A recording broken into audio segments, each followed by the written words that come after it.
అధ్యక్షులైన రోజు నుంచి మన కార్యకర్తలకి అండగా, నాయకుడికి అండగా, ఎక్కడ ఏ విషయం అవసరమన్నా కూడా పరిగెత్తుకుంటూ వచ్చి మనకి అండగా నిలబడుతున్నాడు. కాబట్టి కార్యకర్తలకు చెప్పేది ఒకటే, ధైర్యంగా ఉండండి. తప్పు చేసిన వాడు ధైర్యంగా ఉన్నప్పుడు తప్పు చేయని మనం, సంక్షేమం అభివృద్ధి చేసిన మనం ఎందుకు భయపడాలని కూడా ఈ సందర్భంగా తెలియజేసుకుంటున్నాం. మీకు నియోజకవర్గంలో నేనున్నాను, జిల్లాలో కరుణాకర్ రెడ్డి గారు ఎంపీ ఉన్నారు, రాష్ట్రంలో జగన్మోహన్ రెడ్డి గారు ఉన్నారని కూడా మేము అందరికీ తెలియజేసుకుంటున్నాం. మన పార్టీకి పోరాటాల తప్ప కాదు, మన పార్టీ పోరాటంలో నుంచి పుట్టిన పార్టీ, ప్రజల కోసం పుట్టిన పార్టీ. ఈ రాష్ట్రాన్ని అభివృద్ధి చేయాలి అని ఏ కలనైతే వైఎస్ఆర్ గారు కన్నారో వాటన్నింటినీ కూడా 60-70 సంవత్సరాలు ఈ ప్రజలకు అందుబాటులోకి రావాలి అని పార్టీ పెట్టి మీకోసమే ముందుకు నడిచిన జగనన్న పార్టీ, ప్రజల పార్టీ, మన పార్టీ.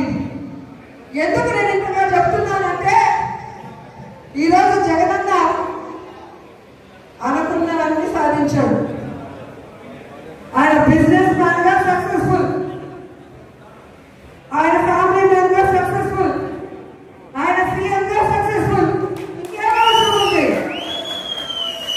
కానీ రాష్ట్రంలో కూటమి ప్రభుత్వం వచ్చిన తర్వాత వాళ్ళు చేస్తున్న అరాచకాలు, విధ్వంసాలు చూసి మనని నమ్మిన కార్యకర్తల్ని మనం కాపాడుకోవాలి, మన కోట్లేసిన ప్రజలకు మనం అండగా నిలబడాలన్న చిత్తశుద్ధితో ఆ రోజు నుంచి ఈ రోజు వరకు పని చేసుకుంటూనే వెళ్తున్నారు. అలాంటి వ్యక్తి కోసం మనం పనిచేయాలా వద్దా?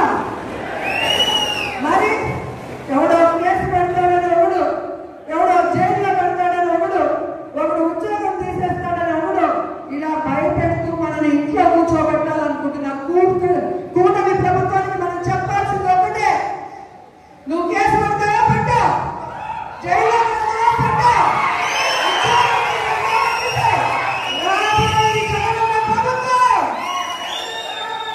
కేసులు పెట్టిన వాళ్ళకి, విధ్వంసాలు సృష్టించిన వాళ్ళకి వడ్డీతో సహా ఇచ్చేస్తాం.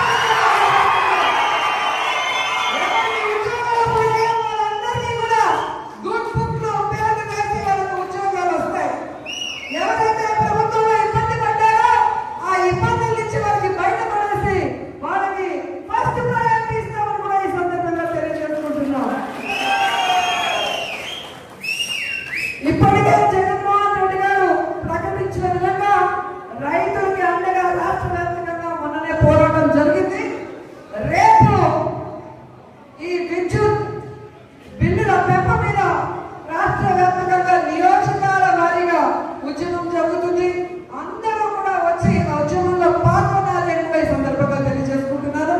అలాగే జనవరి 3వ తేదీ విద్యార్థుల కోసం ఫీజు రింబర్స్మెంట్ కోసం జగనన్న పిలుపునిచ్చాడు. అందులో కూడా మనం అందరం పాల్గొనాలి, ఈ ప్రభుత్వానికి బుద్ధి చెప్పాలని కూడా ఈ సందర్భంగా తెలియజేసుకుంటున్నాను. ఎందుకంటే మనం సైలెంట్ గా ఉంటే పచ్చ ఛానల్లో అబద్ధాలు చెప్పడం తప్ప ఇంకోటి చేయదు.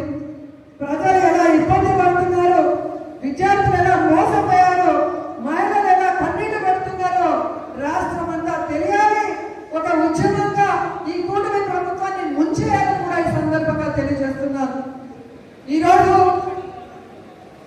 ఇంత వర్షంలో కూడా పార్టీ సర్వసభ సమావేశం అనగానే ఈరోజు ఒక్కొక్కరు జగనన్నకి మేమున్నామంటూ బయటకు వచ్చినందుకు మీ అందరికీ పాదాభివందనాలు తెలియజేసుకుంటూ ఈ కార్యక్రమాన్ని ఇక మన ఎంపీ గురుమూర్తి గారు మాట్లాడాలని ఆయనకి హ్యాండ్ ఓవర్ చేస్తున్నాను. Thank you so much.